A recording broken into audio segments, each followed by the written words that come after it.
வணக்கம் ரம்யா. வணக்கம். எப்படி இருக்கீங்க? நல்லா இருக்கு. ஸோ வெளியே வந்த பேருக்கு ரெஸ்பான்ஸ் எப்படி இருக்கு? பாசிட்டிவாகவும் இருக்கு, நெகட்டிவாகவும் இருக்கு. ஸோ கன்னியன் சபரியோட சடனாக விலகாமல் இருந்திருக்கலாமே, ஏன் விலகுனீங்க? அதாவது எல்லாரும் உள்ளே இருக்கிறவங்களா இருக்கட்டும், எங்கள் வீட் சைடில் இருந்து இருக்கட்டும், வெளியில் இருக்கிற எல்லாருமே நான் ஒவ்வொரு ஷேடோக்குள்ளே இருக்கேன், அவங்க 2 பேரும் என்னோட கேமை தடுக்கிறாங்க அந்த மாதிரி சொன்னாங்க.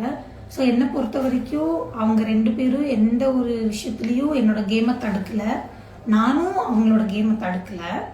அவங்க கேம் அவங்க ஆடிட்டு இருந்தாங்க, என் கேம் நான் ஆடிட்டு இருந்தேன். அவங்க கூட க்ளோஸாக இருக்கிறதுனால எல்லாருக்கும் அப்படி தெரிஞ்சிச்சுன்னு நினைக்கிறேன். எனக்கு எங்கள் வீட்டிலேருந்து சொன்ன உடனே சரி ஓகே, எல்லாரும் அப்படி சொல்கிறாங்க, வெளியில் எப்படி ப்ரொஜெக்ட் ஆகுதுன்னு நமக்கு தெரியாது, ஒருவேளை இப்படி ப்ரொஜெக்டாக இருந்தால் சரி ஓகே நம்ம விலகுவோம், எல்லாரும் சொல்கிறாங்களே அப்படின்னு சொல்லி நான் விலக ஆரம்பித்தேன். எந்த இடத்துல நீங்கள் டவுன் ஆனீங்கன்னு நினைக்கிறீங்க? நான் நினைக்கிறேன் Vijay Sethupathi sir 4th வீக்லேயோ 5th வீக்லேயோ ரொம்ப கோவப்படுறீங்க, எல்லாரும் ரொம்ப கத்துறீங்க அப்படின்னு சொன்னப்போ ஓகே நம்ம கோவப்படக்கூடாது, நம்ம கத்தக்கூடாது அப்படின்னு அங்கேருந்து நான் டவுன் ஆன மாதிரி எனக்கு ஒரு ஃபீல். ரம்யா அக்கா காப்பி குடிச்சிங்களா அப்படின்னு கேட்டிருக்காங்க. குடிச்சேன். ஸோ நீங்கள் ஒரு விஷயத்துக்காக பிக் பாஸ் வீட்டுக்கு போயிருப்பீங்க, அந்த விஷயம் நிறைவேறுச்சா? அது நிறைவேறலை, பட் ஒரு 50% நிறைவேறி இருக்கு, 50% நிறைவேறல. வீட்டில் யார் ஃபேக்காக இருக்காங்க இப்போ வரைக்கும்? கேமே ஆடாமல் ஒரு மாதிரி அவங்களுக்கு காமிச்சிக்காமல் ஒரு ஃபேக்காகவே இருக்காங்க. எனக்கு உண்மையாகவே அது தெரியாது, இருந்தாலும் நீங்கள் கேட்குறீங்க, என்னோட பாயிண்ட் ஆஃப் வியூவில் இருந்து சொல்கிறேன். எல்லாரும் சொல்கிறாங்க சபரி அண்ணனுக்கு வெளியில் வேறு ஃபேஸ் இருக்குது, அவர் ரொம்ப கோவப்படுவார், இந்த மாதிரி ஒரு அமைதியான சபரியை நாங்கள் பார்த்ததே இல்லை, உள்ளே வேறு மாதிரி இருக்கார் அப்படின்னு சொல்கிறாங்க. ஆனால் ஃபஸ்ட்டு வீக்லேருந்து 10th வீக் வரைக்கும் நான் சபரியை எப்படி பார்த்தனோ சபரி அப்படியே தான் இருக்கார். மேபி எல்லாரும் சொல்கிற மாதிரி அவருக்கு பின்னாடி ஒரு கோவமான ஃபேஸ் இருக்கலாம், ஒருவேளை அதை ஹைட் பண்ணி அவர் சாஃப்டாக இருக்கலாம், எனக்கு தெரியாது. எல்லாரும் சொல்கிறத வச்சு நான் சொல்கிறேன். உங்களுக்கு பிடிச்ச டாஸ்க்னா எந்த டாஸ்க் சொல்லுங்கள்? School task. யார் டைட்டில் வின் பண்ணுவாங்கன்னு நீங்கள் நினைக்கிறீங்க? நான் பிடிச்சவங்க வின் பண்ணணும்னா நான் ஒன்று கனி சபரி சொல்லுவேன், இல்லை வெளியில் வந்தப்புறமா மக்கள் இங்கே வெளியில் நடக்கிறதெல்லாம் வச்சு பார்க்கும்போது திவ்யா இல்லைன்னா வினோத் பண்ணுவாங்க. டாப் 5ல் வரக்கூடிய கண்டஸ்டன்ஸ் யாராக இருப்பாங்க? சபரி, கனி, திவ்யா, வினோத், விக்கல்ஸ் விக்ரம். பிக் பாஸ் வீட்டில் நீங்கள் கற்றுக்கிட்ட ஒரு விஷயம்னா என்ன விஷயம்? நமக்குள்ளே எவ்வளோ ஃபீல் இருந்தாலும் அதை வெளில சொல்லக்கூடாது, எவ்வளோ கஷ்டம் இருந்தாலும் அழக்கூடாது, ஒருத்தருக்கு முன்னாடி அழக்கூடாது. அதுக்கப்புறம் பாசத்தை எந்த இடத்துலையும் தேடக்கூடாது. அந்த வீக் நீங்கள் ஹெல்மெட் ஆகலைன்னா வேறு யாராக இருப்பாங்க நினைக்கிறீங்க? எனக்கு தெரியும் அந்த வீக் நான் தான் ஆவேன்னு.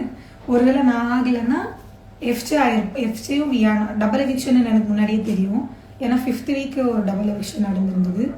ஸோ 10th வீக் இன்னொரு எவிக்ஷன் நடக்கும், டபுள் எவிக்ஷன் நடக்கும்னு எனக்கு ஒரு கெஸ் இருந்தது. ஸோ அதை வச்சு எனக்கு தோண வரைக்கும் நான் வியானா போவோன்றது எங்கள் 2 பேருக்கும் முன்னாடியே தெரியும். நான் இல்லாமல் போகிறதுனா எஃப்சேயும் வியானா போயிருப்பாங்க. பார்வை பற்றி சொல்லுங்கள். பார்வை பற்றி சொல்லணும்னா, பார்வை ஒருத்தங்கக்கிட்ட ஒரு விஷயத்த சொல்கிறாங்கன்னா அதுக்கு பின்னாடி அவங்க 1000 பிளான் பண்ணி வச்சுருப்பாங்க. அது என்ன மாதிரி ஒரு முட்டாள் நம்பி ஏமாந்து நல்ல விபூதி வாங்கியிருக்கேன் அவங்ககிட்ட. உஷாராக இருக்கிறவங்க அதை உஷாராக எடுத்துப்பாங்க, ஒன்றுமே தெரியாமல் இருக்கிறவங்க அதை வேறு மாதிரி எடுத்துப்பாங்க. என்னை பொறுத்த வரைக்கும் பார்வதி அந்த பக்கெட் விஷயத்தில் அவங்க அது பண்ணது என்னை பொறுத்த வரைக்கும் ரொம்ப ரொம்ப ரொம்ப ரொம்ப ரொம்ப தப்புன்னு எனக்கு தோணுது. எந்த காரணத்துக்காக நீங்கள் ஹெல்மெட் ஆயிருப்பீங்கன்னு நினைக்கிறீங்க? நான் விஜய் சேதுபதி சார்கிட்ட அந்த மாதிரி கோவப்பட்டு போகிறேன்னு சொன்னதுனால. ஸோ கன்னி கூட என்ன பிரச்சனை, ஏன் வெளியே வரும்போது அப்படி பேசுனீங்க? சீரியஸாக சொல்கிறேன், என் அம்மா சத்தியமாக சொல்கிறேன், எனக்கும் கனிக்கும் எந்த பிரச்சனையும் கிடையாது. எனக்கு கனியும் சபரியும் ரொம்ப ரொம்ப ரொம்ப ரொம்ப ரொம்ப ரொம்ப பிடிக்கும், அதில் எந்த ஒரு மாற்றமும் கிடையாது. நான் அவங்கள விலகி இருக்கும்போது கூட நான் ஒவ்வொரு நாளும் கனிக்காக அழுதுருக்கேன். கனிக்கிட்ட கேட்டு பாருங்கள் நீங்கள் வேணும்னா வெளியில் வந்தப்புறமா. நானும் கனியும் நல்லா இருக்கும்போது நான் அவங்ககிட்ட ஒரு விஷயம் பேசியிருந்தேன். நான் எவிக்ட் ஆகிட்டு போகும்போது நீ எனக்காக அழுகணும், ஒருவேளை நீ அழுகலைன்னா நான் உன்னை கிள்ளி விட்டு அழ வச்சிருவேன் அப்படின்னு நான் கனிக்கிட்ட சொல்லியிருந்தேன்.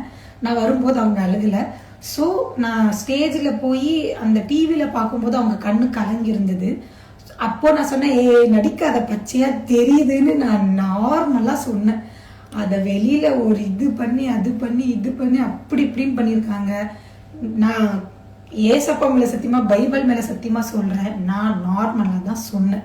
இதை நம்புறவங்க நம்பலாம், நம்பாம இருக்கிறவங்க நம்பாம இருக்கலாம், அது உங்க விருப்பம். சொல்றது ஏன் விருப்பம் சொல்றேன். சத்தியமா நான் அந்த மாதிரி சொல்லவே கிடையாது. அவங்க தங்கச்சிக்கு கூட நான் டிஎம் பண்ணேன், அவங்க எதுவுமே பார்க்கல. ஸோ நான் அந்த அர்த்தத்துல உண்மையாவே சொல்லலை. கனிக்கு எனக்கு கனி அவங்க மேல இருக்கிற ஃபீலிங் எப்பவுமே ஒண்ணுதான். எனக்கு அவங்கள ரொம்ப பிடிக்கும். கேமுக்காக மட்டும்தான் நான் 4 வாரம் சபரியும் கனியும் தள்ளி வச்சிருந்தேன் தவிர மற்றபடி என்னை பொறுத்த வரைக்கும் கனியும் சபரியும் 2 பேரும் எனக்கு ரொம்ப நல்ல நல்ல நல்ல நல்ல ஒரு பியூர் சோல்ஸ் 2 பேரும். நீங்க வெளில வந்தப்புறமா கனிகிட்ட கூட கேட்டு பாருங்க. நான் நார்மலாக அப்படிதான் பேசுவேன். எனக்கு நான் ஒரு வார்த்தை தெரியாதனமா தமிழ்ல பேசிடுவேன். அதுக்கு இந்த மாதிரி அர்த்தம் இருக்கும், நீ அந்த மாதிரி பேசாதுன்னு சொல்லி கனி தான் எனக்கு வந்து அட்வைஸே பண்ணியிருப்பாங்க நிறைய வாட்டி. நீ இது தப்பு, நீ இப்படி பேசக்கூடாது பாப்பா, நீ இப்படி பேசணும் அப்படின்னு ஒவ்வொரு விஷயமும் எனக்கு கனி சொல்லி கொடுப்பாங்க. வெளியில இருக்கிறவங்க 1000 புரிஞ்சுக்கலாம், ஆனா கனிக்கு தெரியும் நான் எந்த அர்த்தத்துல சொல்லியிருப்பேன்னு. வெளியில வந்த அப்புறமா நீங்க இந்த கொஸ்டினை கனிக்கிட்ட கேளுங்க, கனியே சொல்லுவாங்க என்னை பத்தி என்ன. பிக் பாஸ் வீட்டில் இருக்கிற கண்டஸ்டன்ஸ் உங்களோட ஃபேவரட் 2 பேர்னா யார்? சபரி, கனி. அமேசிங். ஸோ 70 நாள் இருந்திருக்கீங்க, அந்த ஓவரால் பிபியோட எக்ஸ்பீரியன்ஸ் எப்படி இருந்தது உங்களுக்குள்ள? வேற லெவலில் இருந்தது. இவ்வளோ நாள் வெளியில தான் அடி வாங்கிட்டு இருந்தோம், அதுக்கப்புறம் போய் உள்ள அடி வாங்கினோம். எப்படின்னா வெளியில இருக்கும்போது நிறைய அடி வாங்கினோம், யாருக்கும் தெரியாமல் மெயின்டைன் பண்ணோம். உள்ளே போய் நிறைய அடி வாங்கினோம், தெரியாமல் மெயின்டைன் பண்ண முடியல. இப்போ வெளியில இருக்கும்போது அழுகாம அப்படியே கெட்ட வார்த்தை பேசிட்டு தைரியமாக இருக்கிற மாதிரி நடிச்சிட்டு அப்படி இப்படி எப்படியோ இருந்துட்டோம். ஆனால் உள்ள அந்த மாதிரி இருக்க முடியல. முடிஞ்ச அளவுக்கு ட்ரை பண்ணேன். பட் ஒரு கட்டத்துக்கு மேலே என்னால் அதை தாங்க முடியாமல் திருப்பி பழைய ரம்யா வெளியில் வந்துட்டேன். யாராச்சும் ஏதாச்சும் சொன்னால் ஹர்ட் ஆகுறது, அழுகிறது, இந்த மாதிரி ரொம்ப உடஞ்சிட்டேன். பட் என்னால் நான் நிறைய வாட்டி ட்ரை பண்ணேன், உடையக்கூடாது, அழகக்கூடாது அப்படின்னு. பட் என்னால் அது முடியல. ஸோ மக்களுக்காக என்ன சொல்ல விரும்புகிறீங்க? மக்களுக்கு என்ன சொல்ல விரும்புகிறேன்னா 2 விஷயம் சொல்ல விரும்புகிறேன், 3 விஷயம் சொல்ல விரும்புகிறேன். 1, நான் கனியை அந்த அர்த்தத்தில் சத்தியமாக சொல்லலை. இன்னொன்று, சபரி கேம் வந்து என்னால் கெட்டுருச்சுன்னு சொல்கிறீங்க நிறைய பேர். கிடையவே கிடையாது. நீங்கள் வேணும்னா அவன் வெளியில் வந்த அப்புறமா கேட்டு பாருங்கள். அவன் கேம் அவன் ஆடிட்டோன்னு சொல்லி அவனை விட்டு விலகி போனது நான். என்கிட்ட அவர் எவ்வளோ பேச ட்ரை பண்ணாலும் நான் அவரை தள்ளி விலகி வந்தேன் தவிர என்னால் அவர் கேமை ஒரு காரணத்துக்கும் நான் கெட்டு வச்சது கிடையாது. நீங்கள் அவங்க வெளில வந்த அப்புறமா 2 பேர்கிட்ட கேட்டு பார்த்துக்கலாம். 1. 2வது வந்து எனக்கு டான்ஸ் ஆட தெரியாது, ஒரே ஸ்டெப் போடுற அப்படின்னு நிறைய பேர் ட்ரோல் பண்ணியிருக்காங்க. அது உண்மைதான், எனக்கு டான்ஸ் ஆட தெரியாது தான். நான் எந்த இடத்துலையும் நான் பெரிய டான்ஸரு, நான் மைக்கேல் ஜாக்சனோட தங்கச்சி, அந்த மாதிரியெல்லாம் நான் எந்த இடத்துலையும் சொன்னதே கிடையாது. நான் இந்த இடத்துலையும் சொல்கிறேன், எவ்வளோ பெரிய இடத்துல வேணாலும் போய் சொல்கிறேன், எனக்கு டான்ஸ் ஆட தெரியாது. நான் வந்து ஆடல் பாடல் ஸ்டேஜ் டான்ஸர். ஒரு 8 பசங்க ஆடுறாங்கன்னா அவங்கள பார்த்து நான் ஆடுவேன். ஒரு பையன் லீட் எடுத்து ஆடுறான்னா அதை பார்த்து நான் கேட்ச் பண்ணி ஆடுவேன். இன்னொன்று, நான் ஆடுறதெல்லாம் பழைய சாங்கு, பிக் பாஸ் வீட்டுக்குள்ளே போடுற சாங் எல்லாம் எனக்கு தெரியாது. எனக்கு தானாக கொரியோ பண்ண தெரியாது. யாராச்சும் கொரியோ பண்ணால் அதை பார்த்து என்னால் ஆட முடியும். ஸோ தயவு செஞ்சு சொல்கிறேன், உனக்கு ஆட தெரியாது. எனக்கு ஆட தெரியாது தான், நீங்கள் வந்து ஆடுங்க. யார் வேணான்னு சொன்னாங்க? என்னை வந்து ரம்யா நீ பிக் பாஸ் வீட்டுக்குள்ளே வந்து 24 மணி நேரம் ஆடிட்டே இருக்கணும், நல்லா நீ டான்ஸ் ஆடணும் அப்படின்னு எனக்கு சொல்லி கூப்பிட்டுருந்தாங்கன்னா நான் பிக் பாஸுக்கே வந்திருக்க மாட்டேன். என்னை அப்படி யாரும் சொல்லி கூப்பிடல. ஸோ தயவு செஞ்சு சொல்கிறேன், முடிஞ்ச அளவுக்கு அவாய்ட் பண்ணிக்கோங்க. நானே என் வாயால் சொல்கிறேன், எனக்கு ஆட தெரியாது தான். உங்கள் யாருக்காச்சும் தெரிஞ்சால் தயவு செஞ்சு சொல்லிக் கொடுங்க, நான் கற்றுக்கிட்டு வேணால் வேறு ஸ்டெப்பு மாற்றி ஆடுறேன். நன்றி. இன்னொன்று, ஐயோ இதை சொல்ல வந்தேன், அப்பப்போ மறந்துடுவேன் ப்ரோ, 2 நிமிஷம். இன்னொன்று, எனக்கு உடம்பு சரியில்லைன்னு சொல்லி நான் நடிக்கிறேன்னு சொல்லியிருக்கீங்க நிறைய பேர். உண்மையாகவே சொல்கிறேன், என்னோட ஓனர் கிட்ட கேட்டு பாருங்க, அவங்களுக்கு தெரியும் என்னோட ஹெல்த் எப்படின்னு. நான் 8 வருஷமா நிம்மதியாக தூங்குனது கிடையாது, கரெக்ட் டைமுக்கு தூங்குனது கிடையாது, கரெக்ட் டைமுக்கு சாப்பிட்டது கிடையாது.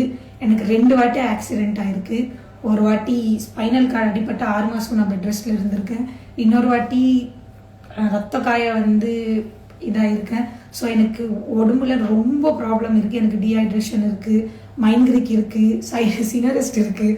ஸோ எனக்கு நிறைய அழுதா என் முடியாது, மூச்சு விட விக்கி விக்கி அழுதனா என்னால் மூச்சு விட முடியாது, நெஞ்சு வலி வரும், நான் மயக்க போட்டு விழுந்துருவேன் ரொம்ப அழுதா. எனக்கு இந்த பிரச்சனை எல்லாம் இருக்குது. ஸோ யதார்த்தமாக தான் 2 வாட்டி நான் மயக்க போட்டு வீட்டுக்குள்ளே விழுந்தேன். வெளியில் கூட இந்த மாதிரி நான் நிறைய வாட்டி விழுந்திருக்கேன். எங்கள் ஓனரு இவங்களெல்லாம் கேட்டால் அவங்களுக்கு தெரியும். ஆடும்போது ஸ்டேஜ்லேயே நான் வீழ்ந்திருக்கேன். ஸோ தயவு செஞ்சு சொல்கிறேன், நான் நடிக்கிறேன், மயக்க போட்டு வீழ்றேன், யாரோட ஹெல்த்லேயும் அந்த மாதிரி விளையாடாதீங்க. அவங்கவுங்க வழி அவங்கவுங்களுக்கு தான் தெரியும். தயவு செஞ்சு சொல்கிறேன், இந்த மாதிரி ட்ரோல் பண்ணுறதை நிப்பாட்டிக்கோங்க. இல்லை நாங்கள் இப்படி தான் ட்ரோல் பண்ணுவோன்னா அதை உங்கள் பண்ணிக்கோங்க, அது எனக்கு கவலை கிடையாது. தயவு செஞ்சு கிளாரிஃபிகேஷன் கொடுத்துட்டேன். நான் மயக்க போட்டு வீழ்ந்தப்போ என்னை சுற்றி இருக்கிற எல்லாருமே பார்த்துருக்காங்க அது பொய்யா உண்மையானு. நான் மயக்கத்துலேருந்து ஏஞ்சி அப்புறமா சொல்லியிருக்காங்க, நீ மயக்க போட்டு வீழ்ந்த உடனே உன் கை காலெல்லாம் ரொம்ப சில்லுன்னு ஆயிடுச்சு, நாங்கள் எல்லாம் பயந்துட்டோன்னு சொல்லியிருக்காங்க. டாக்டரே சொல்லியிருக்காங்க, உங்களுக்கு பாடியில் டீஹைட்ரேஷன் இருக்குது, நீங்கள் தண்ணி குடிக்க மாட்டேன்றீங்க, அதனால தான் உங்களுக்கு மயக்கம் வருதுன்னு. ஸோ தயவு செஞ்சு இதை நிப்பாட்டிக்கோங்க. எனக்கு ஒன்றும் சும்மா ஆடணும், மயக்க போட்டு கீழே விழுந்து நடிக்கணுன்ற மாதிரி அவசியம் கிடையாது. நான் எந்த ஒரு இடத்துலையும் வாரத்துலேருந்து 10வது வாரத்து வரைக்கும் எனக்கு எவ்வளோ ஹெல்த் இஷ்யூ வந்தாலும் அதை சாக்கா வச்சு ஒரு டாஸ்க்கு கூட நான் ஆடாமல் விலகுனது கிடையாது. எல்லா டாஸ்க்கும் நான் ஆடிருக்கேன். ஸோ ப்ளீஸ் இதை நிப்பாட்டிக்கோங்க. இன்னொன்று லாஸ்ட்டாக சொல்கிறேன், என்னை பிடிச்சவங்களுக்கு நான் இதை சொல்கிறேன். எனக்கு யார் வெளியிலேருந்து இவ்வளோ நாள் சப்போர்ட் பண்ணாங்களோ அந்த பர்சன்ஸ்க்கு மட்டும்தான் சொல்கிறேன். ரொம்ப ரொம்ப ரொம்ப ரொம்ப நன்றி. நான் வெளியில் இருக்கும்போது எனக்கு எவ்வளோ சப்போர்ட் பண்ணீங்களோ, பிக் பாஸ் வீட்டுக்குள்ளே போனப்போ கூட அதை விட அதிகமாக சப்போர்ட் பண்ணியிருக்கீங்க. நான் நினச்சேன் என்னோடய வாய்க்கு நான் 1 வாரம் கூட உள்ளே இருக்க மாட்டேன்னு. பட் நான் என்னை 70 நாள் சப்போர்ட் பண்ணி கூப்பிட்டு போயிருக்கீங்க. இது ரொம்ப பெரிய விஷயம். நான் கடைசி வரைக்கும் உங்களுக்கு நன்றி பட்டு இருப்பேன். ரொம்ப ரொம்ப ரொம்ப ரொம்ப ரொம்ப நன்றி. எனக்கு சப்போர்ட் பண்ண எல்லாருக்கும். Love you.